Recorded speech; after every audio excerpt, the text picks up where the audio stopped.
Freight is so important for our daily lives. Think about it. How else would we get our groceries or even gas for our cars? This is thanks to the various modes of transport and companies focusing on freight management. There are various modes of transport with their own characteristics, advantages, and disadvantages. Road, such as trucks that can offer door-to-door services. Rail, trains that can carry large amounts of low-cost products like coal. Water, cargo ships are a cheap way to carry large containers of freight across vast distances. And air, a fast way to transport small, often expensive items. It is important to know and understand freight costs and avoid wasteful spending. There are so many costs to consider when it comes to freight, such as direct costs, costs specifically allocated to a specific operating unit, such as fuel, toll fees, driver wages, etc. Indirect costs, also called overheads, include admin and office staff salaries, rentals, and so forth. Fixed costs, or standing costs, are set and do not change according to distances travelled, etc. Some examples here are operator licensing costs, vehicle insurances, etc. Variable costs, they vary according to the number of hours, days, and distance covered by vehicles.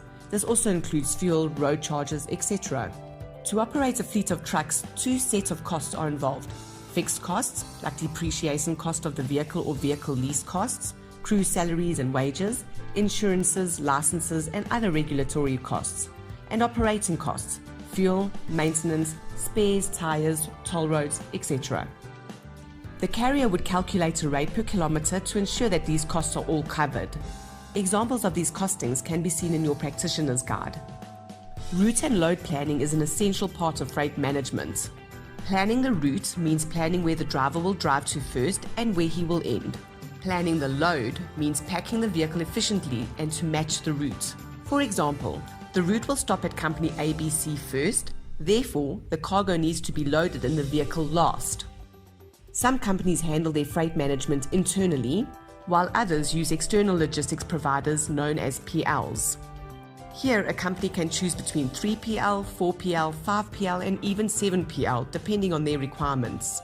Some advantages of using a logistics provider is it assists with cost saving, increases capabilities, it's convenient, and it offers flexibility.